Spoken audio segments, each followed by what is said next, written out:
नहमदुहु व नुसल्ली अला रसूलिहिल करीम अम्मा बाद। আলহামদুলিল্লাহ, আজকে আপনাদের সম্মুখে আলোচনা করব যে আপনার সাদাকাতুল ফিতর মানে ফিতরা নিয়ে আলোচনা করব। ফিতরা নিয়ে আলোচনা করব যে বাংলায় আমরা যেটা বলি, আমাদের আঞ্চলিক যে ভাষাটা তাকে বলা হয় যে ফিতরা। এই ফিতরা নিয়ে একটু আলোচনা করব। তো আপনাদের সম্মুখে যে সমস্ত কিতাবগুলো মানে হাজির করেছি সেই কিতাবগুলো হচ্ছে ফতোয়া আমিনিয়া, তারপরে হচ্ছে মিফতাহুল জান্নাত এবং মানে আরও অনেক কিতাব আছে। তারপরে যে ফতোয়া সিদ্দিকিয়া, তারপরে আপনার মানে এটা হচ্ছে কি আহকামুশ শরিয়াত, তারপরে তরিকুল ইসলাম। এই কিতাবগুলো থেকে দেখব ফতোয়ায় আপনার জুলফিকারিয়া কিতাবের মধ্যে দেখব যে ফিতরা সম্পর্কে। প্রথমে দেখব যে ফিতরা সদকায়ে ফিতরা কাকে বলে। যে রমজান শরীফের বরকতে ও রহমত ও আল্লাহর হুকুম পালন ও সক্ষম হওয়ার খুশিতে বান্দা ঈদের দিন নিজের পক্ষ হতে যে পরিবার পরিজনের পক্ষ হইতে যে কিছু দান করা হয় তাকেই বলা হয় ফিতরা। তাকে বলে কি? ফিতরা বলে।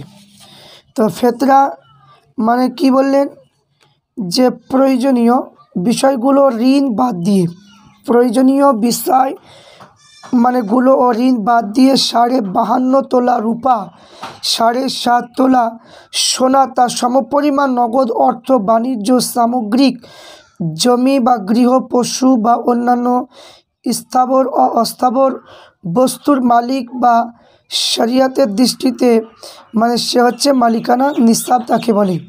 তো এমন ব্যক্তির পক্ষ হতে ঈদের দিনে নামাজের পূর্ব সাদকায়ে ফিতরা আদায় করাটা উত্তম, তবে রমজান মাসের 1ম তারিখ হতে ফিতরা দেওয়াও জায়েজ আছে। তাহলে সেই ফিতরা সম্পর্কে আমরা একের পর এক আমরা দেখি কি মানে লিখেছে। প্রথমে তরিকুল ইসলাম কিতাবের মধ্যে দেখি কি মানে বলছে। দেখি তরিকুল ইসলাম কিতাবের মধ্যে মশলাগুলি দেখব।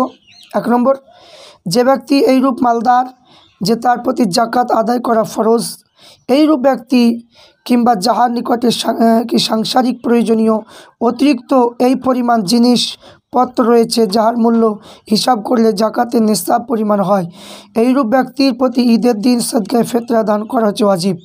মালপত্র তেজারতের কিংবা সারা বছর ধরে থাকা শর্ত এটা নয়। ফিতরার জন্য শর্ত নয়, সারা বছরের জন্য ফিতরা শর্ত না। তারপরে মশলা, কারো বাস করবার জন্য দামি ঘর, ব্যবহারে দামি কাপড় কিংবা 2-4 জন খেদমতগার বা নিত্য ব্যবহার্য অনেক টাকার আসবাবপত্র রয়েছে কিন্তু সোনা রূপার গহনাপত্র নাই, কিন্তু প্রয়োজনীয় বাহির কিছু আসবাবপত্র গহনা আছে কিন্তু হাতে জাকাতের নিসাব পরিমাণ হয় না, এইরূপ ব্যক্তি প্রতি ফিতরা ওয়াজিব নয়। তারপরে মশলা, যে মানে কি কারো দুখানা ঘর আছে, একখানা বাস করে, একখানা খালি পড়ে থাকে কিংবা ভাড়ায় খাটানো হয়, এই মূল্য নিসাব পরিমাণ হলে তাহার ফিতরা ওয়াজিব হবে, কিন্তু ওই ঘরে ভাড়া জীবিকার জন্য প্রয়োজন হলে ফিতরা ওয়াজিব হবে না। তারপরে যে ঋণগ্রস্ত ব্যক্তি ঋণের পরিমাণ মাল থাকলে তার উপর সদকায়ে ফিতরা ওয়াজিব হবে না। ঈদের দিন কি ফজরের সময় সদকায়ে ফিতরা ওয়াজিব হয়। যে ফজরের ওয়াক্ত হওয়া পূর্বে মৃত্যু মুখে পতিত হয় তার প্রতি সদকায়ে ফিতরা ওয়াজিব হয় না, তার মাল হইতে ফিতরা দেওয়া যাবে না। এবার তারপরে মশালা, ঈদের নামাজের জন্য যে ময়দানে রওনা হইবার পূর্বে ফিতরা আদায় করাটা যে উত্তম, যদি তা না করে তবে নামাজের পরেও মানে যে কোনো সময় দিতে হবে। তারপরে মশালা, ঈদের দিনে পূর্বে রমজানের মধ্যে ফিতরা আদায় করলে পুনরায় মানে দিতে হবে না। তো মশালা, স্ত্রীলোক যদি কেবল নিজের মানে পক্ষ হতে ফিতরা আদায় করা ওয়াজিব, কিন্তু পুরুষ তার নাবালক সন্তানের পক্ষ হতে ফিতরা আদায় করাও ওয়াজিব। তবে মশালা, শিশু নিজস্ব নিসাব পরিমাণ মাল থাকলে তার নিজের মাল হইতে ফিতরা আদায় করবে, কিন্তু শিশু ঈদের দিন সূর্যোদয় পরে জন্ম লাভ করলে তাহার প্রতি ফিতরা ওয়াজিব হবে না। সূর্যোদয় মানে কি? সূর্যোদয়ের পর যদি জন্ম লাভ করে তাহার মানে প্রতি ফিতরা ওয়াজিব হবে না। ঈদের দিন সূর্যোদয়ের পর মানে সূর্য ডুবে যাওয়ার পর। তো মানে এই মাসালা, যে ব্যক্তি কোনো কারণে রমজানের রোজা রাখতে পারে না এবং যে ব্যক্তি রমজানের রোজা রাখেছে নিসাব বর্তাবে, উভয় প্রতি ফিতরা ওয়াজিব হবে, তার মধ্যে কোনো পার্থক্য থাকবে না। তারপরে গমের আটা, অর্ধশা পরিমাণ জব কিংবা জবের আটা কিংবা খোরমা দ্বারা ফিতরা আদায় করলে 1 সা পরিমাণ দিতে হবে। মাসালা, কিশমিশ অথবা মুনাক্কা দ্বারা ফিতরা আদায় করলে ইমাম আবু হানিফার মতে এক কোয়াল মতে অর্ধশা দিতে হবে। ইমাম সাহেবের অর্ধেক মানে কি অন্য 1 কোয়াল হলো সাহাবাইকের মতে কিশমিশ 1 সা পরিমাণ দিতে হবে। এবার আপনার কি বললেন যে তারপরে আপনার এখানে বলেছেন যে তারপরে যে দুরুল মুখতার কিতাবে আছে যে কি যে কোয়াল উপর ফতোয়া রয়েছে। তবে তরিকুল ইসলাম প্রথম খণ্ডে গোসলে মুস্তাহাসান বয়ানে 1 সা পরিমাণ আলমগিরি গাতলা আওতা কিতাবের মধ্যে লিখিত আছে যে 1 সা হলো 270 তুলা সমান, 270 তুলা সমান এবং 80 তোলা সের হিসাবে 270 ভাগ 80 কে 3 সের 6 ছটাক, এর অর্ধেক হলো 1 সেরকে 11 ছটাক, এটা হিসাব। এবার কিছু মাসালা, দারুল হারফ ইসলাম গ্রহণের পর রোজা ফরজ হওয়ার হুকুম রমজান মাসে গত হওয়ার পর জ্ঞাত হলে বিগত রোজা কাজা ওয়াজিব হবে না, কিন্তু যদি রমজান মাসে রোজা মানে কি যে মাসালা জ্ঞাত হয় তার পাগলের প্রতি হুকুম উভয় বর্তাবে। এবং এখানে মানে বোঝা গেল যে আপনার যে হিসাবটা আপনার বললেন সেই হিসাব অনুযায়ী বুঝতে পারা গেল। এবার আপনাদের সম্মুখে যে কিতাবটা মানে আনবো সেটা হলো ফতোয়া মাজমু আমিনিয়া 2য় খণ্ড। এই ফতোয়া কী লিখেছে দেখি। এখানে প্রশ্ন, ফেতরার পয়সা কে কে নিতে পারবে? উত্তর, যার উপর ফেতরা মানে কি কোরবানি ওয়াজিব নয় সে উহা লইতে পারে এবং এই বিষয়ে কারো উপর ওয়াজিব এর বিস্তৃত বিবরণ জাকাত ফেতরা জবাই কোরবানি মাসালা কেতাবে লিখিত হয়েছে। তারপর যে পিতা জাকাত ফেতরা মানে কি পিতা জাকাত ফেতরা সাহেবের নিসাব হলে তার পুত্র কন্যা লইতে পারবে কিনা, আলেম ফেতরা দেওয়া জায়েজ হবে মানে কি হইতে পারে কিনা। এটা প্রশ্ন। উত্তর হবে যে পিতা নাবালক পুত্র কন্যা হলে জাকাত ফেতরা লইতে পারে না, অবশ্যই বালিক পুত্র কন্যা নিজেদের জাকাত ফেতরা সাহেব মানে নিসাব না হলে লইতে পারে এবং যে আলেম সাহেবের নিসাব নয় তিনি লইতে পারেন। তারপর প্রশ্ন, একজন ফেতরা 3-4 জন মিসকিনকে দেওয়া জায়েজ হবে কিনা, যে একটা ফেতরা 3-4 জনকে দেওয়া যাবে কিনা। উত্তর, উভয় কাজ মানে জায়েজ হবে, কিন্তু ইহা প্রমাণিত মানে কি প্রমাণিত জায়েজ আছে। তো এই চাউল হিসাব ফেতরা দেওয়া জায়েজ হবে কিনা, বলছে 1 সের 9.5 ছটক গম ময়দা বা মূল্য ফেতরা দিতে হবে, আর মানে কি খোরমা জব ইত্যাদি দ্বিগুণ দিতে হবে। ধান চাউল কলাই দিতে হলে গম ময়দা জব খোরমা মূল্য হয় সেই মূল্য ধান চাউল কলাই দিতে হবে।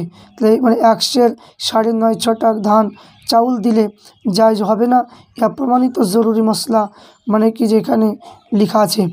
তারপর প্রশ্ন, কোনো ব্যক্তি বিধবা কন্যা তার নাবালক পুত্র সহ তার বাড়ি আজীবন থাকলো তার উপর মানে ফেতরা কোরবানি দেওয়া মানে ওয়াজিব হবে কিনা। তারপরে উত্তর হবে যে পিতা সাহেব নিসাব হলে পিতা কন্যা নাতির পক্ষ হতে ফেতরা কোরবানি দেওয়া তার উপর ওয়াজিব নয়, অবশ্যই দিলে সাহেবের কার্য হবে। যদি বিধবা কন্যা সাহেব নিসাব হয় তবে তার উপর নিজের মানে অর্থ হইতে ফেতরা কোরবানি ওয়াজিব হবে। ফেতরা টাকা শিক্ষকের বেতন স্বরূপ মানে দেওয়া জায়েজ হবে কিনা, জায়েজ হবে না, বরং দরিদ্র হলে দান স্বরূপ তাহাকে দেওয়া যাইতে পারে। আর যদি কোনো দরিদ্র মেম্বার উক্ত টাকা দেওয়া হয় সেই ব্যক্তি আর মালিক হওয়া তাদের শিক্ষকের বেতন পরিশোধ করে দেওয়া উহা মানে কি জায়েজ হবে। এবার প্রশ্ন, আমাদের দেশে উৎপন্ন ফসল ধান পাট ইত্যাদি দ্বারা ফেতরা দেওয়া জায়েজ হবে কিনা। তো দুরুল মুখতার কিতাবে আছে যে গম ফেতরা দিতে হবে, অর্ধশা দিতে হবে, খোরমা জব ফেতরা দিতে হলে 1 সা দিতে হবে।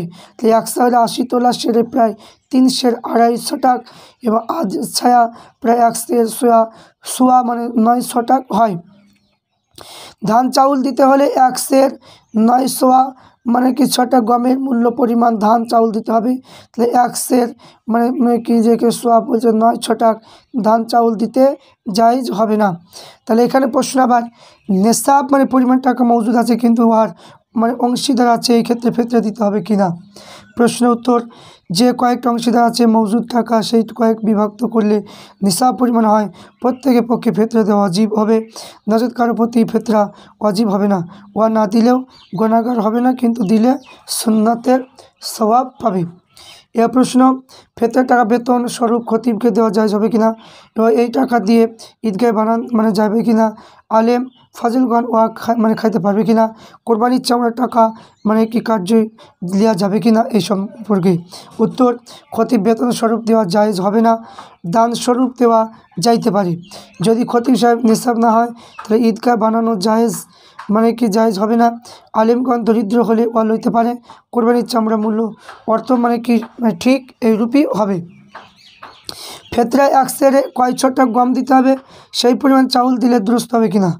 উত্তর, 80 তোলা সেরের 1 সের মানে 900টা গম দিলে, খোরমা জব দিলে ডবল দিতে হবে। ভুট্টা, ডাউল, চিনি কি বেদানা, ধান চাউল দিতে হলে বস্তুগুলির মধ্যে কোনো একটা মূল্য ধরে দিতে হবে। 1 সের 900 চাউল দিলে জায়েজ হবে না।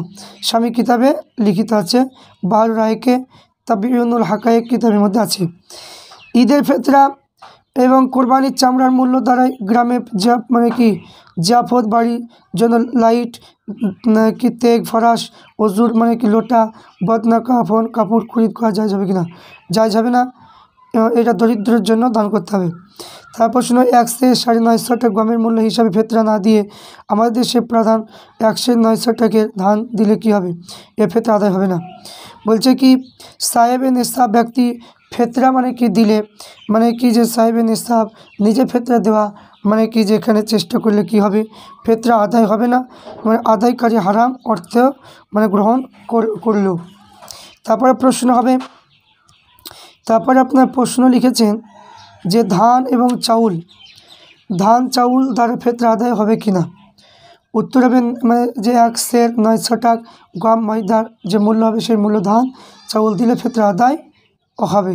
কিন্তু এই ফিতরা মাদ্রাসা কিংবা স্কুলে ব্যয় করা জায়েজ হবে না, হাত বদলি করে দিলেও জায়েজ হবে, হাত বদল করে দিলে জায়েজ হবে। তো একজন ফিতরা 4 জনকে দেওয়া জায়েজ হবে কিনা, বলছে সহি মতে জায়েজ হবে, ফতোয়া স্বামী কিতাবে আছে। তারপরে আপনার একজন রোজাদার ফিতরা কয়জন দিতে হবে, তো যে একজনকে দেওয়া জায়েজ কিন্তু 2-4 জনকে দিলে জায়েজ, কিন্তু ইয়ার সহি মতে স্বামী কিতাবে উল্লেখিত আছে। মসজিদে ইমাম ঈদগাহ ইমাম ফিতরা হকদার হবে কি না, এর পরিমাণ হকদার কে। তো যদি ইমাম ফিতরা সাহেব নিসাব না হয় তাহলে মানে কি সৈয়দ যদি না হন মানে কি যে কুরাইশ যদি না হন তাহলে ধান স্বরূপ ফিতরা লইতে পারে, কিন্তু উজর মানে কি স্বরূপ নয়, ইয়া কোনো পরিমাণ ঠিক নয়, মানে কি আর সাহেব নিসাব কুরাইশ হলে ও লইতে জায়েজ নয়। মাদ্রাসা ব্যতীত কোনো সাদা স্কুল ফিতরার টাকা দেওয়া যায় কি না, এটা জায়েজ নয়। ফিতরার টাকা দ্বারা মুসলমান সংবাদ ধর্মগ্রন্থ খরিদ করা যায় না, জায়েজ নয়। তো হিন্দু মুসলিম দ্বারা মিলিতভাবে মানে চিকিৎসালয় পরিচালিত হলে মানে ফিতরার টাকা দেওয়া যাবে কি না, এটা জায়েজ না। তারপরে কোনো অমুসলিম ব্যক্তিকে তার রোগ চিকিৎসার জন্য বিদ্যা শিক্ষার জন্য ফিতরার টাকা দিলে অমুসলিম ভিক্ষুকে সারা ফিতরার টাকা দেওয়া যাবে কি না। মুসলমান হোক বা অমুসলিম হোক কারো চিকিৎসার জন্য ফিতরা মানে কি দেওয়া জায়েজ নয়, আর অমুসলিমকে দান হিসাবে ফিতরা দেওয়া বহুত মানে গ্রহণ মতে জায়েজ নয়। তারপরে কিরূপ অবস্থাহীন লোকের উপর মানে ফিতরা ওয়াজিবও নয়। তাহলে উত্তর, যে সাহেবে নিসাব না হলে ফিতরা ওয়াজিব মানে কি হবে না, মানে 200 দিরহাম পরিমাণ সোনা চাঁদি টাকা করি গহনা বাণিজ্য দ্রব্য মানে ঘর সিন্ধুক মানে পতিত জমি গরু ছাগল থাকলে সেই সাহেব নিসাব হইতে কৃষককে 2টি মানে কি চাষের গরু লাঙ্গল এবং ফিতরা কোরবানি ওয়াজিব হবে না। নেশাব পরিমাণ জমি থাকলে ইমাম জাফরানি ফকি আলী রাজি মতে বলেছে ওয়াজিব হবে। 1 বছরের খোরাক উৎপন্ন জমি থাকলে আবু আল দক্কানের মতে ওয়াজিব হবে। 1 মাসের খোরাক বাদ দিয়ে নেশাব পরিমাণ মূল্য আয় যদি হয় ওয়াজিব হবে। 200 দিরহাম 48 মানে 4800 টাকা নয় আনা মানে হয়, তাহলে সাহেবে নিসাব না হলেও ওয়াব মানে মুস্তাহাব হবে। তো এখানে বিস্তৃত মানে জাকাত ও ফিতরা কিতাবে লিখিত আছে। তারপরে হচ্ছে কি তারপর বলছে ফেতরা 14 পয়সা 14 জনকে দিলে রোজা নষ্ট হবে কি না, মানে কি এ আর বাজে সদকা বলে মানে গণ্য হবে কি না। বলছে না, যাই যাবে কিন্তু রোজা কবুল হবে, বাজে সদকা হবে না। দুরুল মুখতার। তারপর যে ফেতরাটা মাদ্রাসার জন্য লওয়া কি, যে লয়া কোনো দরিদ্র দান করবে সেই ওয়া মাদ্রাসায় ব্যয় করবে, ইহা জায়েজ। 1 से 9 টাকা চাউলের দাম ধরে ফেতরা দিলে জায়েজ হবে কি না, জায়েজ হবে না। পরিমাণ গমের পরিমাণ দিতে হবে, তবে জায়েজ হবে। বাইতুল মাল তহবিলে ফেতরা দেওয়া জায়েজ কিনা, জায়েজ নয়। ইয়া মানে কি দরিদ্র দিতে হবে। অভাবের জন্য ঈদের নামাজের পূর্বে ফেতরা না দিলে 2-3 দিবসের পর দিলে দোষ হবে কি, অভাবগ্রস্ত লোকের পক্ষে আর দোষ নয়, ক্ষমতাবান লোকের পক্ষে ইহা মাকরু হবে, মাকরু হবে। তারপর সদকা ফেতরা কুরবানির চামড়ার মূল্য দ্বারা স্কুলে মাদ্রাসা মানে কি যে মৌলবি মাস্টার বেতন মানে কি দিলে জায়েজ হবে কি না, বলছে জায়েজ হবে না। তারপর বলছে ফেতরার টাকা বেতন স্বরূপ খতিবকে দেওয়া জায়েজ হবে কি না, তাহলে এটা মানে কি দেওয়া জায়েজ হবে না। এবার আপনাদের সম্মুখে যে কিতাবটা তুলব সেটা হচ্ছে মিফতাহুল জান্নাত। এই মিফতাহুল জান্নাত কিতাবে মানে কি বলছে দেখি, যে মাসালা উমদাতুল ইসলাম কিতাবের মধ্যে আছে সদকা ফেতরা আদায় করলে 3টি উপকার হয়। সদকা ফেতরা আদায় করলে 3টি উপকার হয়। 1 নম্বর হলো যে খোদার দরবারে রোজা কবুল হয়। 2 নম্বর যে মৃত্যুর সময় মৃত্যু কষ্ট হতে মুক্তি পাওয়া যায়। আর 3 নম্বর কবর আযাব ভয় থাকে না। তাহলে 3টি উপকার হয় ফেতরা আদায় করলে। তারপরে মাসালা যদি কোনো মুসাফির ব্যক্তি, রোগী ব্যক্তি, কোনো গর্ভধারিণী নারী কিংবা কোনো দুধদায়িনী রমজান মাসে রোজা না রাখে, তবে এর কন্দন হইতে সদকা ফেতরা মানে কি যাবে না, মানে কি সদকা ফেতরায় যাইবে না, চাইবে না, আদায় না করা পর্যন্ত থাকিয়া যাবে। তারপর বলছে কি, এখানে বুঝতে পারা গেল যে আপনার মানে কি মিফতাহুল জান্নাত মানে কি ফেতরা সম্পর্কে বলছেন যে যার উপর সদকা ফেতরা ওয়াজিব হবে সে নিজের তরফ হইতে ছোট শিশুর গোলাম বান্দি তরফে হইতে আদায় করবে, চাই উক্ত গোলাম বান্দি মহব্বতে হোক কিংবা অলিদ হোক কিংবা কাফের হোক, নিজেই স্ত্রীর তরফ হইতে দিতে হবে। কিন্তু ছোট শিশু যদি মালিকের নিসাব হয় তাই মালদার হইতে আদায় করতে হবে। এইভাবে যে সকল ছেলে বালক টাকা পয়সা উপার্জন করতে পারে তাদের তরফ হইতে দেওয়া ওয়াজিব নয়, কিন্তু মালিকের নিসাব হইতে নিজের আদায় করবে। এমনভাবে মানে মোলাকাত মানে গোলাম, সকল গোলাম ব্যবসায়ীর জন্য রাখা হয়েছে। গোলাম পলায়ন গিয়েছে তার তরফ হতে মালিকের সদকা ফেতরা দিতে হবে না। তাহলে এবার আপনাদের সম্মুখে যে কিতাবটা উল্লেখ করব সেটা হলো ফতোয়া সিদ্দিকিয়া। ফতোয়া সিদ্দিকিয়া এই কিতাবের মধ্যে দেখি, এই কিতাবের মধ্যে কি বলছে, যে এই কিতাবের মধ্যে বলছেন যে আপনার যে কোনো মুসলমান এত পরিমাণ মানে টাকা কড়ি সোনা রূপা ইত্যাদি যার জাকাত ওয়াজিব হয়ে যায়, জরুরি জিনিসপত্র বাদ দিয়ে জাকাত ওয়াজিব হওয়ার পরিমাণ মানে কি 52.5 তোলা রূপা 7.5 তোলা সোনার পরিমাণ সামান্য জিনিসপত্র আছে, ঈদের দিনে ফেতরা দেওয়া ওয়াজিব হবে। এবং কি বলছে যে মজুদ করে রাখতে হবে, যে 1 বছর মজুদ করে রাখতে হবে, এরা কিন্তু কোনো শর্ত না, এরা কোনো শর্ত নয়। বুঝে কারো নিকটে 2টি ঘর আছে, একটা নিজে থাকে অপরে খালি থেকে ভাড়া দেওয়া হয়, এমন মানে দ্বিতীয় ঘরটা প্রয়োজন চেয়ে বেশি যদি মূল্য এত হয় যে জাকাতের ওয়াজিব হওয়া যে ফেতরা ওয়াজিব হবে, কিন্তু ওই ব্যক্তি জাকাতের টাকা দেওয়া কিন্তু জায়েজ হবে না। তারপরে অবশ্যই ঘরটা যদি তার সংসার খরচের জন্য নির্ভর করে তাহলে তার সমানপত্র মধ্যে গণ্য হবে, ফেতরা দিতে হবে না। এবার আপনাদেরকে মানে আরেকটা মানে কি মাসআলা বলবো, যে ফেতরা একজন গরিব বহু মানে কি গরিবকে দিতে পারে, বহু লোকে ফেতরা কোনো এক গরিবকে দিতে পারে। যে ব্যক্তি জাকাতে গ্রহণ উপযুক্ত সে ব্যক্তি ফেতরা গ্রহণের উপযুক্ত। বুঝতে পারলেন? তাহলে তারপরে কি, তারপরে মাসআলা হচ্ছে কি, যে মানে কি ঈদের দিন ফজরের সময় হতে ফেতরা ওয়াজিব হয়ে থাকে, যদি কেউ ফজরের হইবার পুরে মারা যায় তার উপর ফেতরা ওয়াজিব নয়। যদি কেউ ঈদের দিনে পূর্বে নিয়াত করে রমজানের রোজার ফেতরা দিয়ে আদায় হবে, দ্বিতীয়বার দেওয়ার প্রয়োজন নয়। ঈদের দিন ফেতরা দিতে না পারলে অন্য দিনে মানে দিতে হবে। ফেতরা নিজে নাবালক ছেলে মেয়ের তরফ হতে আদায় করা ওয়াজিব। তারপরে কি বলছে, যে কোনো কারণবশত কেউ রোজা রাখতে না পারলেও তার মানে কি ফেতরা দিতে হবে, তার ফেতরা আদায় করতে হবে। তারপরে আপনার এবার দ্বিতীয়, তারপরে যে কিতাবটা আপনাদের সম্মুখে তুলে ধরব সেটা হলো ফতোয়া। ফতোয়া হচ্ছে কি জুলফিকারিয়া। এই কিতাবের মধ্যে থেকে ফেতরা সম্পর্কে আলোচনা করব। সদকায়ে ফেতরা সমগ্র নিকটতম আত্মীয় স্বজন প্রতিবেশী পার্শ্ববর্তীদের মধ্যে যারা সর্বাপেক্ষা বেশি দরিদ্র দুঃখী অসহায় তাদের দেওয়া বাঞ্ছনীয়। ধনবানের নাবালক পুত্র কন্যা স্বয়ং পিতা মাতা স্বয়ং কন্যা সদকে ফেতরা মানে দেওয়া বৈধ নয়। তবে যারা সাহেবের নিঃসাব না হয় সেই ক্ষেত্রে তাদেরকে দেওয়া হাদিয়া তোহফা পৃথকভাবে মানে কিছু অর্থ সামগ্রী দেওয়া যেতে পারে। মশালা, স্ত্রী ফেতরা স্বামীর প্রতি, বালেক বুদ্ধিমান সন্তান ফেতরা পিতার প্রতি দেওয়া অজীব।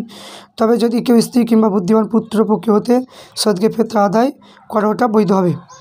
তারপরে ঈদের দিবসে শুভে সাদিকের চিহ্ন প্রকাশ হলে ফেতরা আদায় করা ওয়াজিব। এর পূর্বে কেউ মারা গেলে তার পক্ষে হইতে ফেতরা আদায় করা ওয়াজিব হবে না। তবে যদি এর পূর্বে কোনো শিশু জন্মগ্রহণ করে কিংবা নবজাত মুসলমান হন ওর পক্ষে ফেতরা করা ওয়াজিব হবে।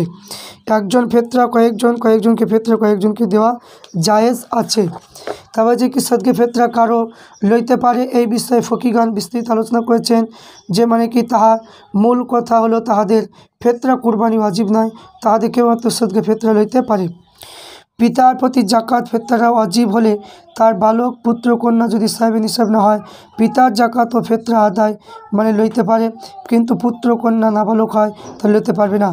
যদি নাবালক পুত্র কন্যা মানে কি ধনী সাহেব নিসাব হয় তবে সেই ক্ষেত্রে তাদের সম্পদ হইতে তা ফেতরা আদায় করা বিধি।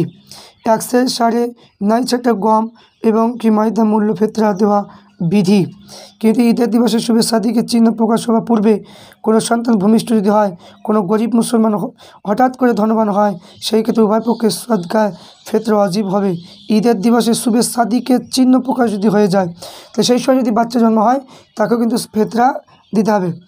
পিতা সাহেবের নিসাব হলে বিধবা কন্যা নাতির পক্ষে হইতে ফেতরা কুরবানি দেওয়া পিতা ওয়াজিব নয়, অবশ্যই দিলে সওয়াবের কাজ হবে। কিন্তু বিধবা কন্যা যদি স্বয়ং সাহেবের নিসাব হয় সেই ক্ষেত্রে তার উপর স্বয়ং তার হতে ফেতরা কুরবানি ওয়াজিব মানে কি হবে। যদি কোনো কৃষকের 3টি বলদ থাকে তার 2টি বলদ কৃষিকাজে প্রয়োজন হয়, তৃতীয় মানে কৃষিকাজে প্রয়োজন হয় না, এবং তার মূল্য পরিমাণ যদি মালিকের নিসাব যদি হয় তার প্রতি ফেতরা দেওয়া ওয়াজিব হবে। এ বলছে যে ফেতরা অর্থ সামগ্রী শিক্ষকের বেতন স্বরূপ দেওয়া জায়েজ নয়, এবং যদি শিক্ষকের দান করার স্বরূপ যদি হয় তাহলে বেতন স্বরূপ দিলে সদকে ফেতরা আদায় হবে না, তাহলে এখানে বোঝা গেল যে সদকায়ে ফেতরা সম্পর্কে মানে কি বলা হয়েছে। তারপরে আর একটা কি, সদকায়ে ফেতরা অর্থ বাইতুল মাল তহবিলে দেওয়া বৈধ নয়। অভাবগ্রস্ত দরিদ্র ব্যক্তি ঈদের নামাজের পরে সদকায়ে ফেতরা দেওয়া আদায় করতে না পারলে ঈদের নামাজের পর আদায় করলেও ত্রুটি হবে না। ক্ষমতাবান ধনবান ব্যক্তি ঈদের নামাজের পর সদকায়ে ফেতরা আদায় করা মাকরুহ তানজিহি। আল্লাহ পাক রব্বুল আলামিন আমাদের প্রত্যেককে যেন এই রকমভাবে মানে কি আদায় করার তৌফিক দান করেন। আর একটা দেখি, 200 দিরহাম পরিমাণ সোনা রূপা অলঙ্কার বাণিজ্য দ্রব্য ও ঘরে সিন্ধু পতিত জমি গরু ছাগল মালিক হইতে শরীয়তের দৃষ্টিতে যে ব্যক্তি সাহেব নিসাব মানে কি গণ্য হবে সেই ব্যক্তির প্রতি সদকায়ে ফেতরা ওয়াজিব হবে। তাহলে আমাদের যে বাংলা যে ভাষায় যে মালিকানা নিসাব বলেছে যে আপনার 1 কেজি 660 গ্রাম যদি মানে কি গম হিসাবে আপনাকে দিতে হবে, সেইভাবে আমাদেরকে যেন সদকায়ে ফিতর মানে কি আদায় করা তৌফিক দান করেন। ফুরফুরা শরীফের আকাবিরদের কিতাব অনুযায়ী আমরা বুঝতে পারলাম ফেতরা মানে কি আদায় করার পদ্ধতি। আল্লাহ পাক রব্বুল আলামিন আমাদের প্রত্যেকে সেইভাবে আদায় করার তৌফিক